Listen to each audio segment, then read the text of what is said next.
Hello, my name is Larry Flick. I'm a college professor in Connecticut.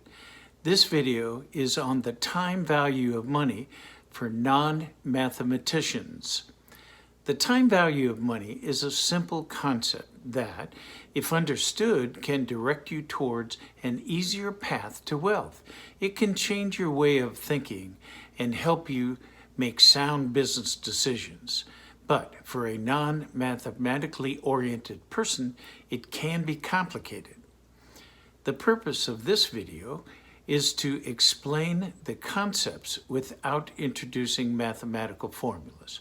So, when you are confronted with a decision, you can ask the right questions of your financial advisor, loan agent, or banker. Let's get started.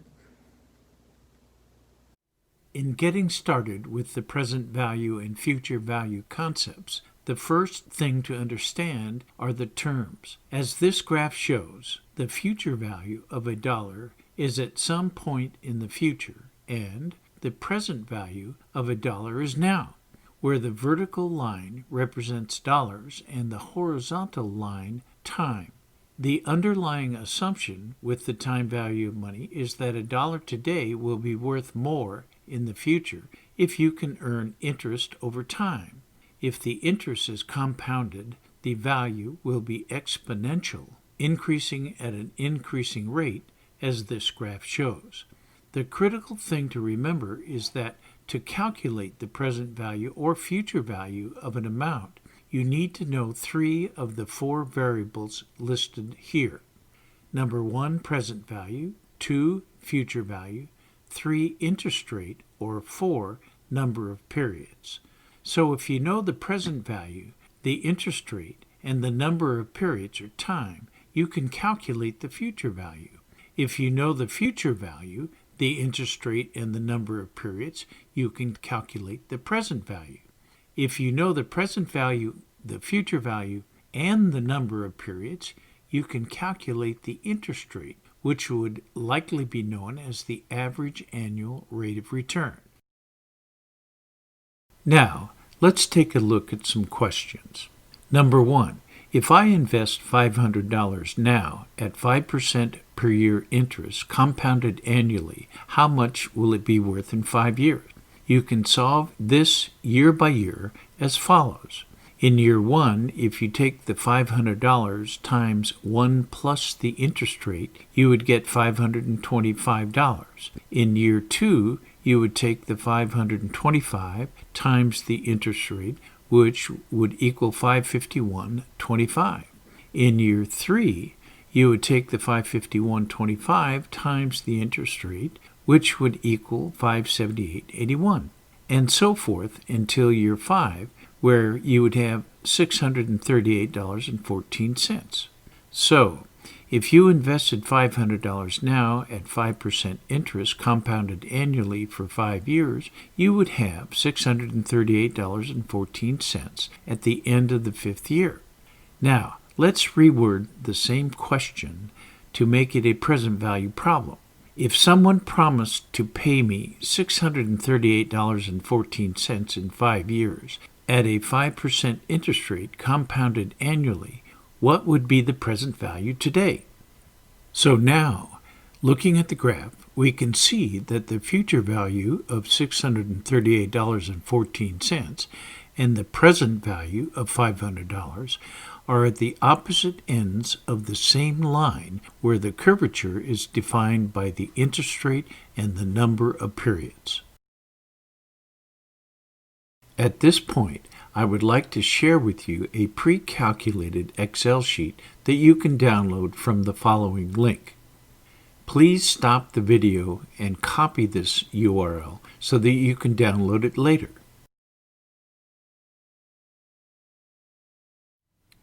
Using the questions given before, let me show you how easy it is to get the answers using this pre-calculated Excel sheet.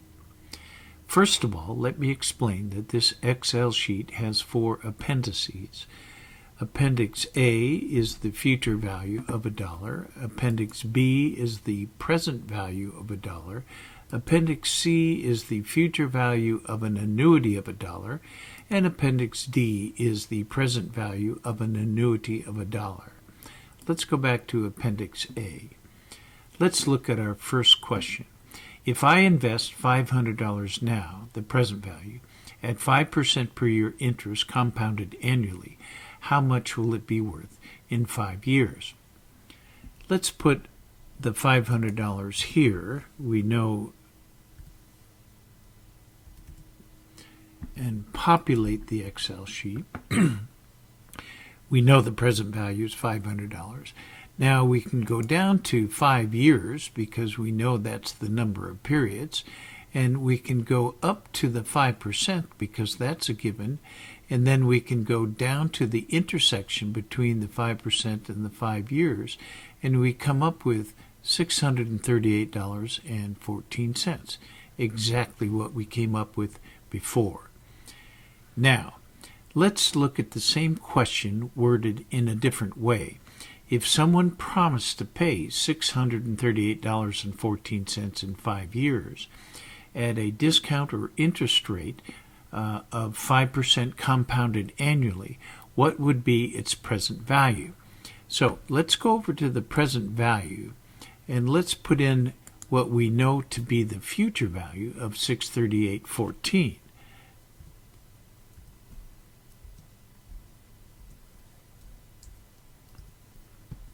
And populate the Excel sheet. Now, here again, we know the 5 years. We know the interest or discount rate of 5%.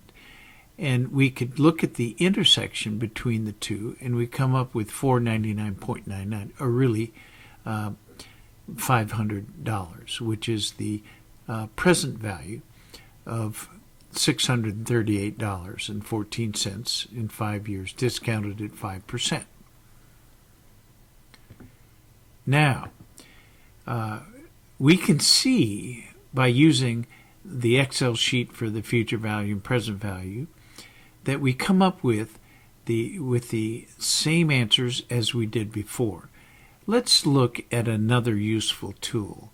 Using the same question, but again worded differently, what would be your average annual rate of return if you invested $500 now and in 5 years it was worth $638?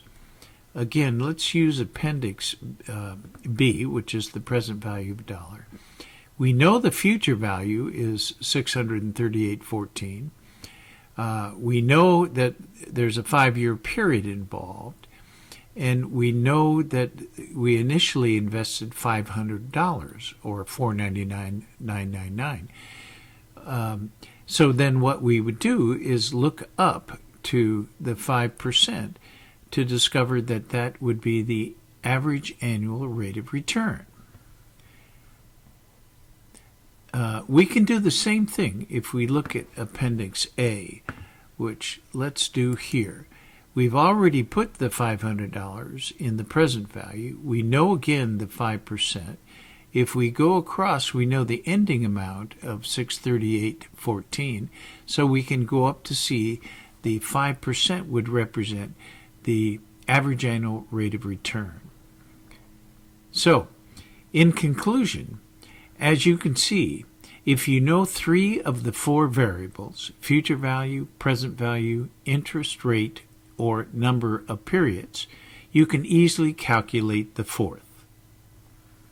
To summarize, knowing the time value of money basics can certainly help you to understand how wealth can be accumulated and how it can help you to make better business decisions. Again, the purpose of this video is to help you develop a basic understanding of the time value of money so you can ask the right questions of your financial advisor or banker. This concludes our presentation on the time value of money of a single amount. Please download the Excel sheet at the link provided earlier and work with it for a while. It is really interesting that once you put in a future value or a present value amount, all the cells populate up to 20% and 20 years. So you can take a look at all the variables in one shot. I hope this video has been helpful. Stay tuned for the next video, which will be on the present value and future value of annuities.